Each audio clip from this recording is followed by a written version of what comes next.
There certainly is, Rob, isn't there? Almeida with the stage win, making that 6 for his team out of a possible 12 stages that have been up for grabs so far. What a brutal day that was, Adam. Ridiculous. I generally can't believe João Almeida, from the foot of the climb, even the easy bit, they rode on the front UAE, and he just did the whole climb on the front all the way until across the finish line. No one came past him, no one gave him a turn. He did what he needed to do, and that settled into his rhythm. But what a race, and you just mentioned it then, Matt, as he came across the line, 41k an hour average. 41.6, nearly 42k an hour. I've never seen anything like it. It's absolutely insane. Just under 4,000 metres of elevation with the hardest climb in world cycling, and they're still averaging nearly 26 miles an hour. It's madness. Ridiculous. But yeah, I mean, Almeida, it didn't look for, a couple of times he looked round for a bit of assistance, but never asked, just kept to the job at hand, just that self-police, ripped that group apart. And do you know what? I think Jonas was on the edge. I'm sure Jonas would have wanted to win it, but the way he squeezed, even on that little downhill section, the gap opened up. I think Jonas would have loved to have passed him, but Almeida just had too much in the tank. So I don't know whether that was just an honour thing and he was on the limit. He thought, I can't, going by him is the wrong thing to do. I think he would have gone by if he could. I think he could, but I think he was absolutely pinned onto the wheel of Almeida. That's the best ride Almeida has ever done. As simple as that. Absolutely. I was going to ask that question, whether that's what we thought, because, as you say, to be in the front from the very bottom of this climb, yes, he did look over his shoulder once or twice, but he did not once ask for a turn. Leading a rider like Jonas Vingegaard up a climb like this, Adam, this is superlative stuff. It is superlative stuff, and I think, you know, coming into the top of this climb, I was questioning, can Jonas go, can't he go? And I just don't think he could have gone. He got onto the drops early before that sprint really opened up, but Almeida just dominated that whole final climb, and that's what he has to do. That's the way that suits him. He doesn't like the start-stop nature of a climb.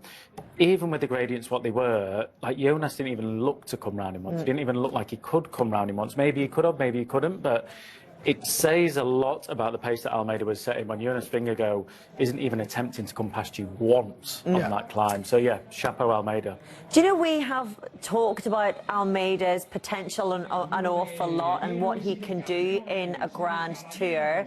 We've seen what he can do in stage races. He is a proven winner, but I wonder whether this is a new arrival for him, whether this marks a different stage in his career, or certainly a different way for us to look at him.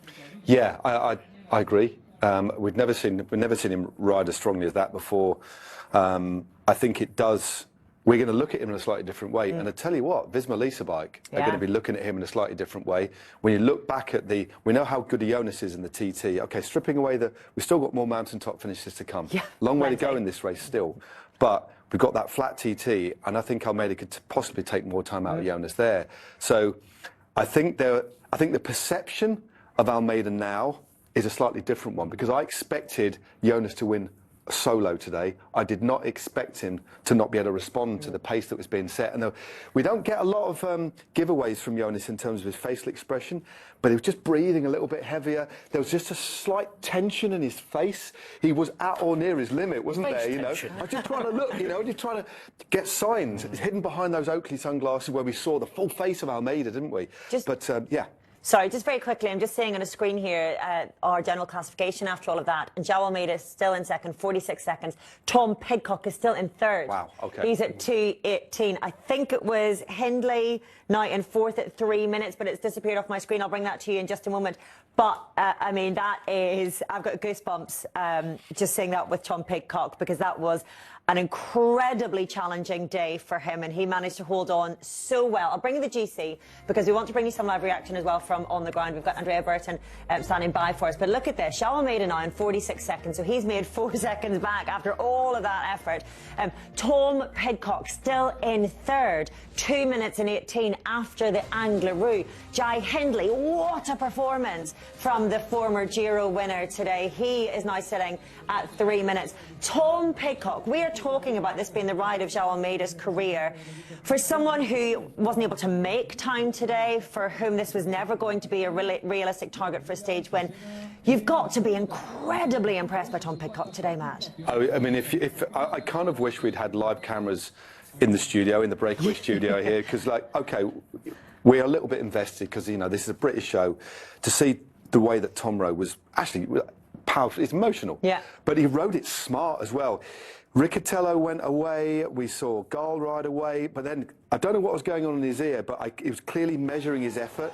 And just near the top, he had this like minute and a half acceleration to pull back time.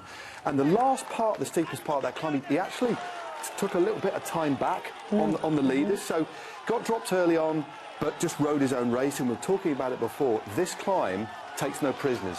You cannot afford to ride at a pace that you cannot sustain. And if you do, you're flying way too close to the sun. So it's a strong ride. It was a ride full of belief, and it was an intelligent ride as well by Pidcock. Absolutely fantastic. I tell you what, halfway up that climb, I thought we're looking at a different looking top three. But to still be there by the best part of 50 seconds, massively impressive. He's going to be very happy with the ride. Look at this.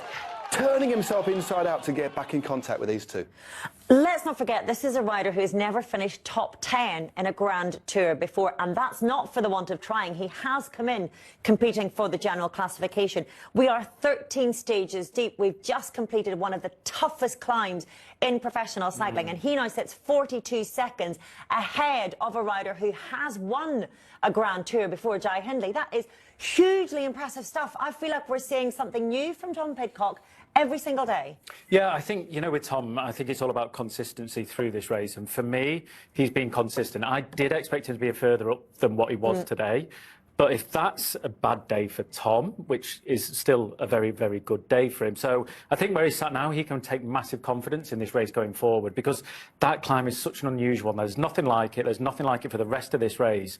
And the performance that he's done beforehand, let's not forget, he's dropped Jonas. He's been right up there. You know, for me, he's just on road to finishing on the podium in Madrid. So what he's done today, yeah, brilliant ride, but that climb, it's like nothing else on this planet. So a hugely impressive ride from Tom to race how he did and pull back a little bit of time towards the top.